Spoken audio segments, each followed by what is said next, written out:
আজ নবগোলায় ASC cup football টুর্নামেন্টের final খেলা অনেক জায়গায় দেখেছেন গ্রামগঞ্জে, কিন্তু এই রকম দর্শক কোনো জায়গাতেই দেখা যায় না।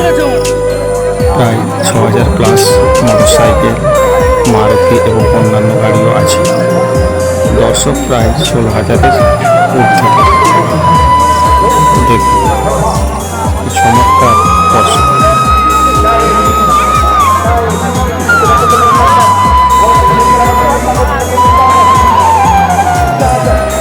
আজ নবগোলায় এএসসি কাপ ফুটবল টুর্নামেন্টের ফাইনাল খেলা অনেক জায়গায় দেখেছেন গ্রামগঞ্জে, কিন্তু এই রকম দর্শক কোনো জায়গাতেই দেখা যায় না।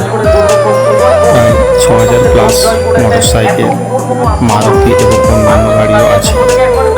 দর্শক প্রায় ১৬,০০০-এর ঊর্ধ্বে।